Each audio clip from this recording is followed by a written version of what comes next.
Ang nakaraan sa Voltes 5 Legacy.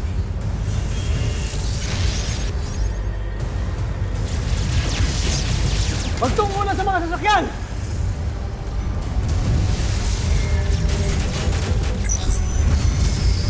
Kailangan mo na kaming iwan. Magkasama tayong tatakas. Hindi ka pwedeng mamatay, kaya iwan mo na kami. Pinapangako ko, babalik ako para palayain ang mga alipin. Sumuko na ang mga alipin na nag-aklas kamahalan. At si Rotgar? Sa kasamaang palad ay siya'y nakatakas. Ako nga pala si Mary Ann. Welcome to our planet Earth. Saan planeta ka galing? Mula ako sa Buzan, ang aking tahanan na ginawang mapaniil na imperyo ng aming sakim na emperador.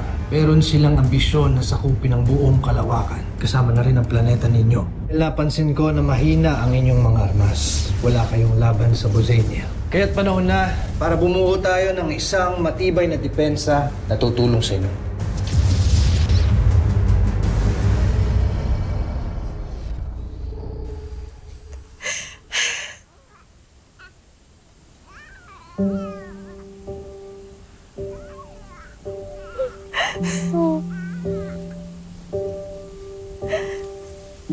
Kaawa-awang bata. Di niya na yata makikilala pa ang kanyang ama. Rosalia, huwag kang magsalita ng ganyan. Hanggang hindi natin nakikita ang bangkay ng iyong asawa, ng aking anak, hindi natin masasabing patay na si Rotgar. Makakabalik pa siya para iligtas tayo. Oo, apo. Hindi tayo pababayaan ng iyong ama. Ano nga palang ipapangalan mo sa kanya?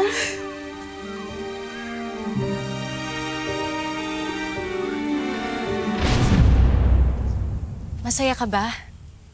Mahal ko.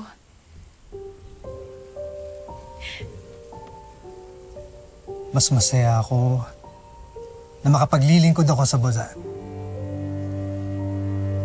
At sinisiguro ko magandang kinabukasan ng harapin ng ating panganay na anak.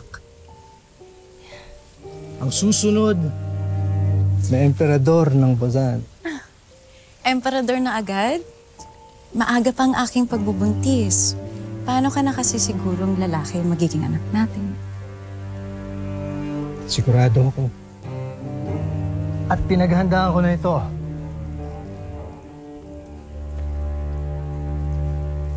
Ito ang pinakaunang sandata niya na gagamitin bilang punong tagapagligtas ng imperyo.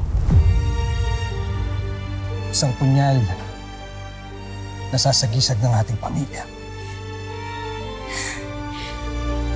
Ang kambal na kalapati.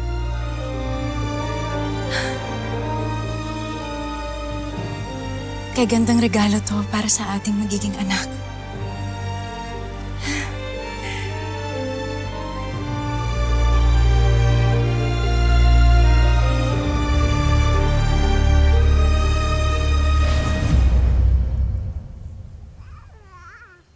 Zardos. Zardos.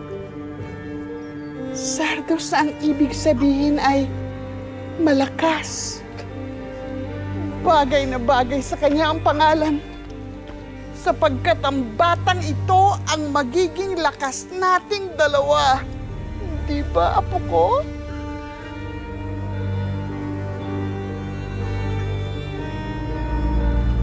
Rosalia? Rosalia? Rosalia, huwag kang antukin. Rosalia, labanan mo yan. Rosalia? Rosalia? Kawawang apo ko. Iniwan na rin ang kanyang ina.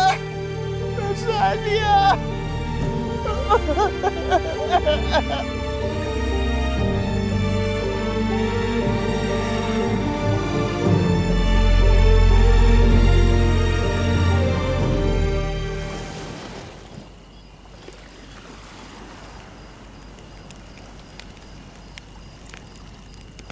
Kung nabubuhay lang siguro yung asawa ko,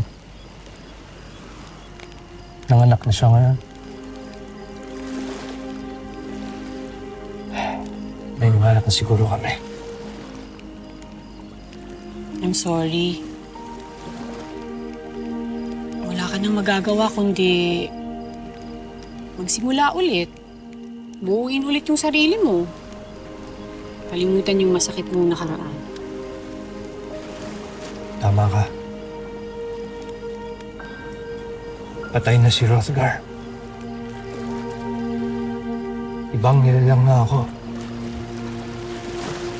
Ibang tao na taga rito sa mundo ninyo. Tama. Kaya dapat, baguhin natin yung pangalan mo para sa new identity mo. Ano nga bang gusto mong bagong pangalan? Ano ba sa tingin mo ang nababagay sa akin? Malakas ka? Hindi ka tinatamaan ng bala?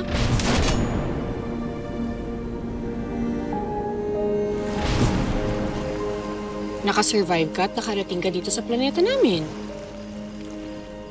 So, your name should reflect that. Dapat din inspiring pakinggan. Strong. Arms.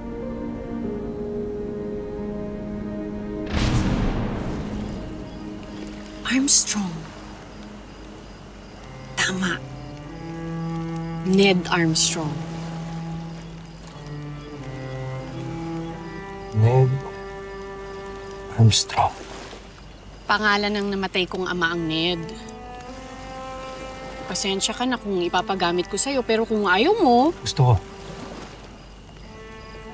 Magandang pangalan. Kaya magmula ngayon, ay yun na ang itatawag niyo sa akin. Ned Armstrong. Kaya ngayong bago na ang pangalan mo, dapat baguhin na rin natin yung buhok mo. Kailangan mo nang magpagupit.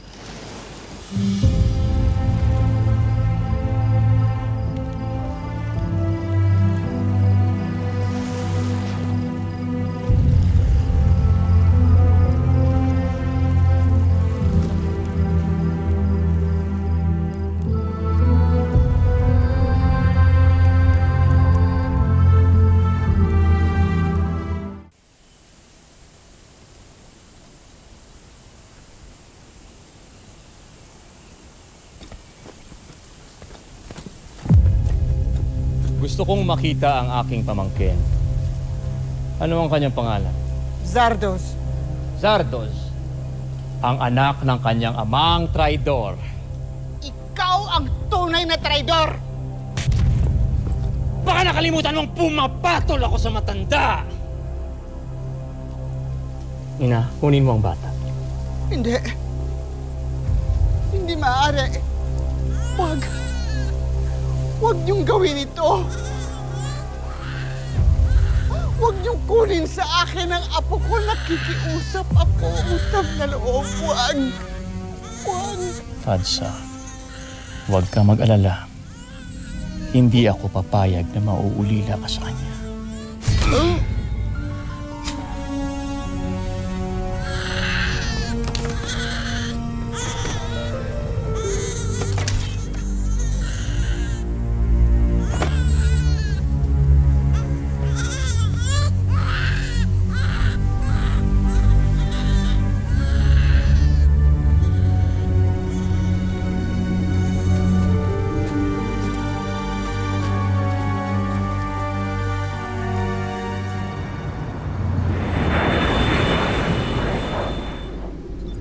Upang magawa nating labanan ng aming armada, ay kailangan nating bumuo ng pantapat sa ultimate weapon ng Bozan Najmi Imperium. Sa lengguwahe ninyo ay tawagin nating Beast Fighter. Ang Beast Fighters ay ang mga robots with artificial intelligence. Sila ay malakas, mabilis. Ginawa sila para mas mapabilis wasakin ang sino mang kalaban ng aming planeta. Kailangan na nating gumawa ng sarili nating fighting robot.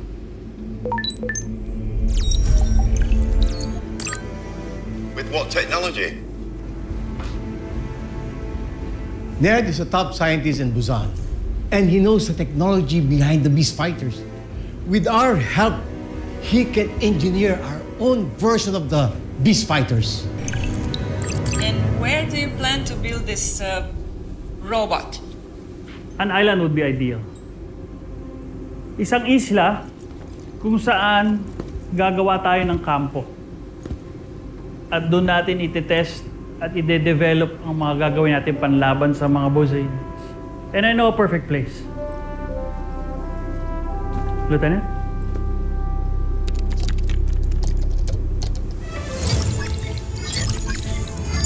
Falcon Island.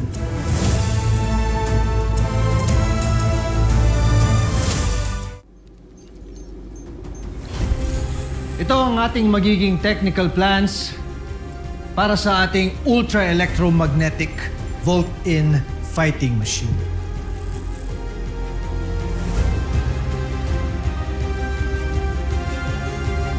We will call it Voltes. Voltes 5. Voltes 5? Dahil sa 5 sasakyang pandigma na bumubuo sa robot.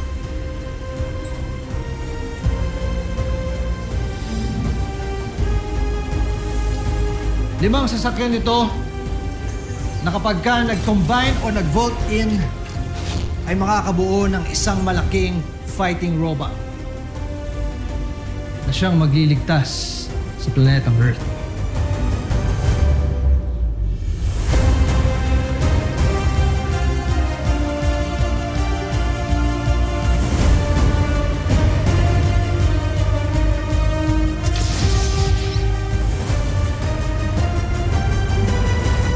Yung Voltes 5 robot.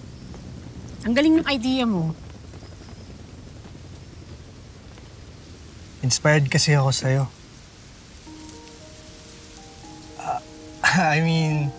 Inspired ako sa mga taong gaya mo na handang ipaglaban ng kanilang mundo. Yun naman talaga yung dahilan kung bakit gusto ko yung tulungan. Mga taong gaya ni Dr. Smith, si Robinson, lahat ng mga tao dito.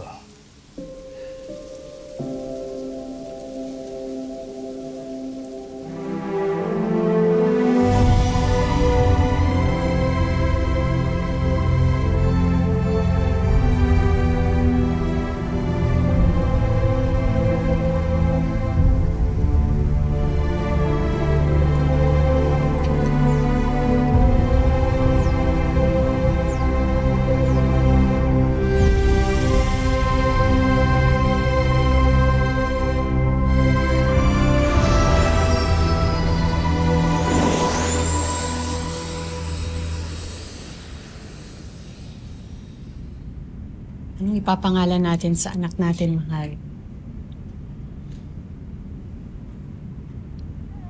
Steve N. Isang mabuting pinuno sa salita namin. Steve N. Steven o Steve? Yes. Steve. Gusto mo ba siyang hawakan, Ned?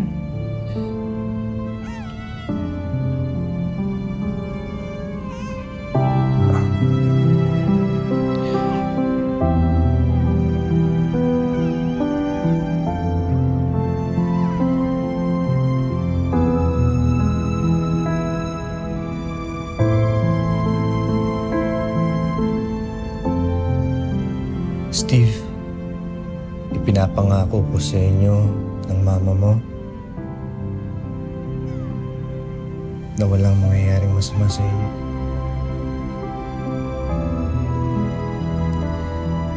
Sisiguraduhin ko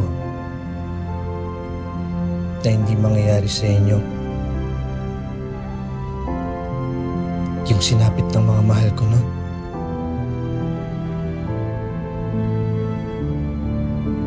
wala nang masasaktan sa pamilya ko.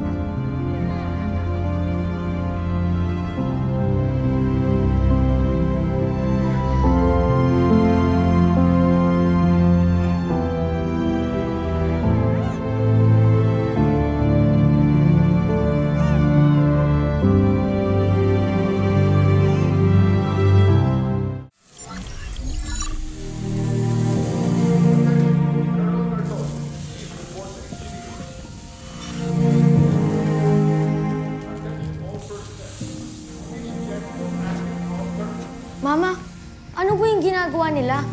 Ang robot na si Voltes 5. Wow!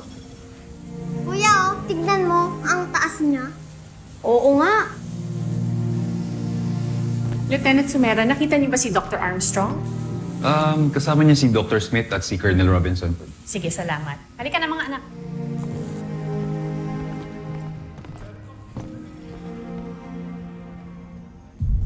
Well, Ned, your ship is finally fixed. Saan ba natin gagamitin ang spaceship niya? Ito ang gagamitin ko para makabalik ako sa aking pinagmulan. May mga pangako pa akong kailangan tuparin. Anong sinabi mo, Ned? Maya, Kailan mo pinaplanong sabihin sa akin ang mga binabalak mo? Kapag nasa ere ka na? Kapag nakaalis ka na?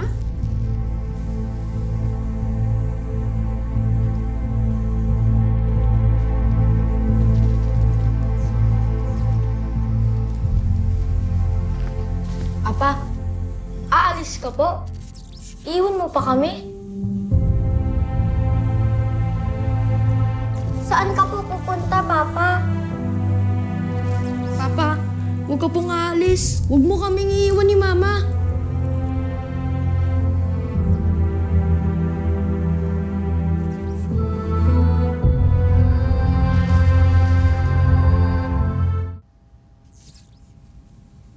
Steve, Bert, hindi pa ako alis. Hindi pa sa ngayon. Hihintayin ko muna ng mga anak ang mama mo para makita ko muna ang kapatid ninyo. Pero sa ngayon, kailangan namin mag-usap ng mama mo kaya iwan niyo muna kami sa gabi, ha? Papa, pwede ho bang tingnan na lang namin yung robot na ginagawa sa kabilang hall? Sige. Go. Yay, tara, kuya! Bilis!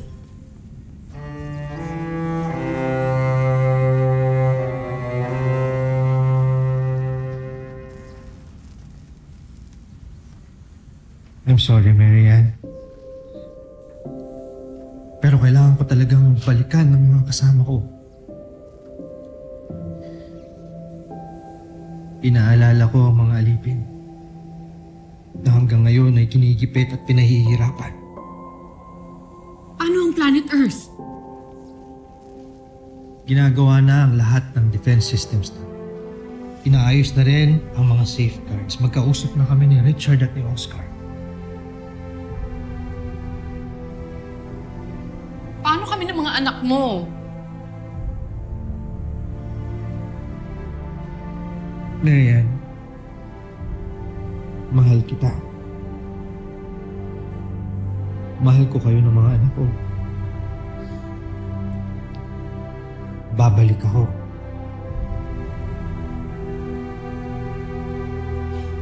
Hindi. Ayoko, natatakot ako. Baka may mangyaring masama sa'yo. Hindi ka aalis. Dito ka lang sa amin. Marianne, walang mangyayaring masama sa akin. Pinapangako ko sa'yo. Babalik ako sa'yo.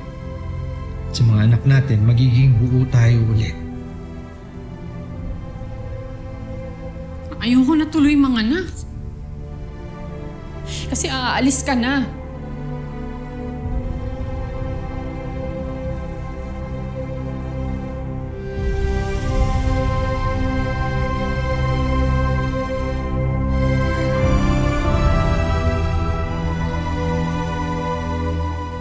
Susunod Sa Voltes 5 Legacy. Nais ipakita ni Prinsipe Zardos ang nakuha niyang medalya sa kanyang paaralan. Huwag mong tularan ang iyong ama. Hindi ko siya ama. Isa siyang taksil sa buong Buzan.